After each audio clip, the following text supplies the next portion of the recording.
आकाशवाणी गोरखपुर से प्रादेशिक समाचार।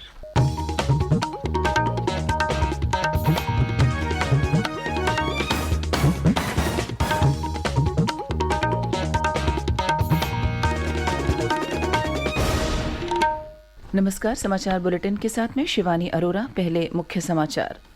विधानसभा चुनाव के 7वें और अंतिम चरण के लिए प्रचार का आज अंतिम दिन। 7 मार्च को 9 जिलों की 54 विधानसभा सीटों पर होगा मतदान। 7वें चरण के चुनाव के लिए प्रचार जोरों पर। सभी राजनीतिक दलों के प्रमुख नेता और स्टार प्रचारक जनसभाएं और रोड शो कर अधिक से अधिक मतदाताओं तक पहुंचने का कर रहे हैं प्रयास। भाजपा के वरिष्ठ नेता और प्रधानमंत्री नरेंद्र मोदी ने मिर्जापुर में जनसभा को संबोधित किया। वाराणसी में किया रोड शो। सपा अध्यक्ष अखिलेश यादव ने मऊ, गाजीपुर और चंदौली में जनसभाएं की और मऊ में 2 बसों की टक्कर में 4 की मौत, 12 घायल। अब समाचार विस्तार से। प्रदेश विधानसभा चुनाव के 7वें और अंतिम चरण के लिए प्रचार का आज अंतिम दिन है। शाम 6 बजे से मतदान संपन्न होने तक प्रचार पर रोक रहेगी। वहीं 3 विधानसभा सीटों चकिया, रॉबर्ट्सगंज और दुद्धी में शाम 4 बजे से प्रचार पर रोक लागू हो जाएगी। इन 3 विधानसभा क्षेत्रों में 7 मार्च को शाम 4 बजे तक मतदान होगा।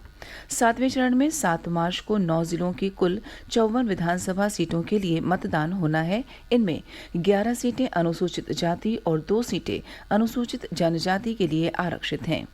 इस चरण में 613 उम्मीदवार चुनाव मैदान में हैं, जिनमें सबसे अधिक 25 उम्मीदवार जौनपुर सीट के लिए हैं तथा सबसे कम 6 उम्मीदवार वाराणसी की पिंडरा और शिवपुर सीट पर हैं।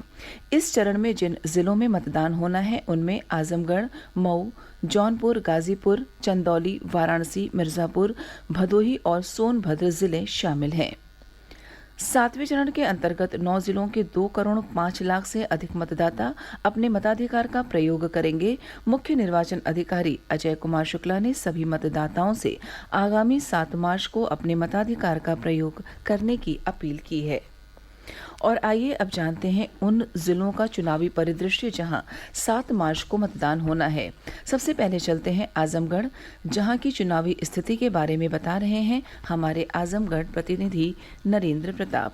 आजमगढ़ जिले की 10 विधानसभा सीटों के लिए 7वें और अंतिम चरण में 7 मार्च को मतदान होगा। चुनाव प्रचार का आज अंतिम दिन है। कल से पोलिंग पार्टियां अपने गंतव्य स्थान के लिए रवाना होंगी। 2017 विधानसभा चुनाव में जिले की 10 विधानसभा सीटों गोपालपुर, अतरौलिया, सगड़ी, मुबारकपुर, आजमगढ़, निजामबाद, फूलपुर पवई, दीदारगंज, लालगंज, मेहनगर में से 5 पर समाजवादी पार्टी, 4 पर बहुजन समाज पार्टी और 1 सीट पर भारतीय जनता पार्टी का कब्जा रहा। जिले के ज्यादातर सीटों पर सपा, बसपा और भाजपा के मध्य त्रिकोणीय संघर्ष की स्थिति है। जिले की आजमगढ़ सदर सीट पर पूर्व मंत्री और 8 बार से विधायक रहे दुर्गा प्रसाद यादव एक बार फिर से समाजवादी पार्टी के टिकट पर चुनाव मैदान में हैं। जिले के अधिकतर सीटों पर राजनीतिक दलों ने जाने पहचाने चेहरों पर ही दांव लगाया है। नरेंद्र प्रताप, आकाशवाणी समाचार, आजमगढ़।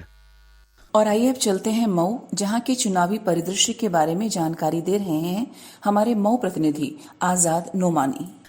मऊ जिले की कुल 4 विधानसभा सीटों मधुबन, घोसी, मोहम्मदाबाद, गोहना सुरक्षित और मऊ के लिए मतदान 7वें चरण में 7 मार्च को होना है। इस बार जिले के 16,94,940 मतदाताओं को कुल 43 प्रत्याशियों के चुनावी भाग्य का फैसला करना है। इसमें घोसी, मधुबन और मोहम्मदाबाद, गोहना विधानसभा सीटों से एक महिला प्रत्याशी भी चुनावी मैदान में है। सामान्य निर्वाचन 2017 की बात की जाए तो घोसी, मोहम्मदाबाद, गोहना और मधुबन विधानसभा सीटों पर भारतीय जनता पार्टी के प्रत्याशी, जबकि मऊ सदर सीट पर बहुजन समाज पार्टी के उम्मीदवार विजयी हुए थे। इस बार के मतदान में मतदाता स्वच्छ और ईमानदार छवि के प्रत्याशियों के चुनावों को लेकर काफी उत्सुक दिख रहा है। आजाद नोमानी, आकाशवाणी समाचार, मऊ।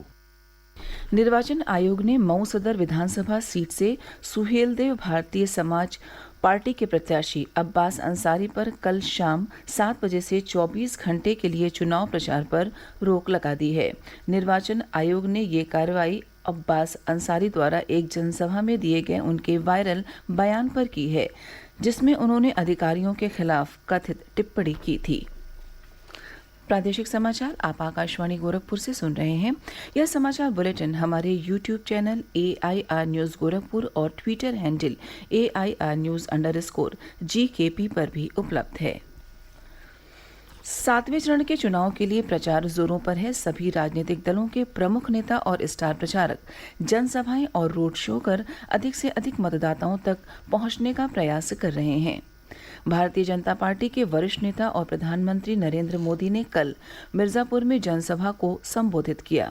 उन्होंने कहा कि भाजपा का संकल्प है कि हर गरीब को पक्का घर मिले। उन्होंने कहा कि समाजवादी पार्टी ने मिर्जापुर में गरीबों के केवल 800 घर बनाए थे, लेकिन पिछले 5 सालों में उनकी सरकार ने यहां 28,000 आवासों का निर्माण कराया है। विपक्षी दल पर आरोप लगाते हुए उन्होंने कहा कि परिवारवादी पार्टी जब सरकार में थी तब वो उत्तर प्रदेश के विकास के लिए केंद्र से भेजी जाने वाली हर योजना पर अड़ंगा लगाती थी। उन्होंने कहा कि परिवारवादी नहीं चाहते कि विकास का लाभ गरीबों और वंचित वर्ग तक पहुंचे। प्रधानमंत्री ने कल वाराणसी में रोड शो भी किया। श्री मोदी ने रोड शो की शुरुआत मलदहिया में सरदार वल्लभ भाई पटेल की प्रतिमा पर माल्यार्पण करके की। 3.5 किलोमीटर लंबा रोड शो लहराबीर, कबीर चौरा, मैदागिन और चौक इलाके से होता हुआ काशी विश्वनाथ मंदिर पर समाप्त हुआ, जहां प्रधानमंत्री ने बाबा विश्वनाथ का दर्शन पूजन किया। भारतीय जनता पार्टी के वरिष्ठ नेता और गृह मंत्री अमित शाह ने गाजीपुर में जनसभा को संबोधित किया।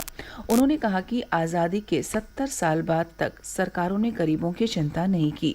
उन्होंने कहा कि भाजपा सरकार न केवल गरीबों को पक्के मकान दे रही है, बल्कि शौचालय, निःशुल्क राशन, मुफ्त गैस कनेक्शन और किसानों को किसान सम्मान निधि का लाभ दिया जा रहा है।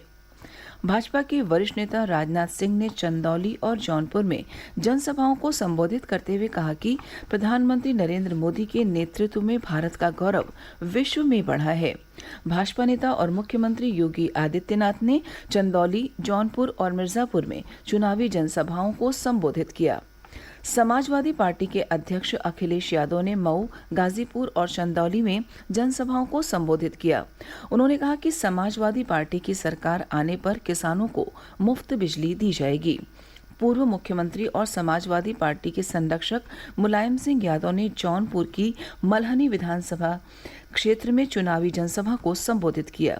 कांग्रेस नेता राहुल गांधी और पार्टी महासचिव प्रियंका गांधी वाड्रा ने कल वाराणसी में पार्टी प्रत्याशियों के पक्ष में प्रचार किया।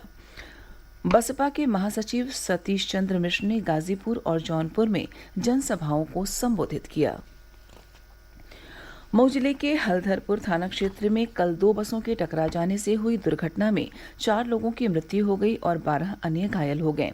पुलिस अधीक्षक सुनील गुले ने बताया कि कल शाम एक बस मऊ से नगरा जा रही थी कि हल्धरपुर में थाना क्षेत्र के धर्मागतपुर के पास सामने से आ रही एक बस से टकरा गई। उन्होंने बताया कि मृतकों में एक व्यक्ति उत्तर प्रदेश पुलिस के सिपाही हैं। और अंत में इस बुलेटिन के मुख्य समाचार एक बार फिर। विधानसभा चुनाव के 7वें और अंतिम चरण के लिए प्रचार का आज अंतिम दिन। 7 मार्च को 9 जिलों की 54 विधानसभा सीटों पर होगा मतदान। 7वें चरण के चुनाव के लिए प्रचार जोरों पर। सभी राजनीतिक दलों के प्रमुख नेता और स्टार प्रचारक जनसभाएं और रोड शो कर अधिक से अधिक मतदाताओं तक पहुंचने का कर रहे हैं प्रयास। भाजपा के वरिष्ठ नेता और प्रधानमंत्री नरेंद्र मोदी ने मिर्जापुर में जनसभा को संबोधित किया। वाराणसी में किया रोड शो। सपा अध्यक्ष अखिलेश यादव ने मऊ, गाजीपुर और चंदौली में जनसभाएं की और मऊ में 2 बसों की टक्कर में 4 की मौत, 12 घायल। इसी के साथ प्रादेशिक समाचार समाप्त हुए। नमस्कार।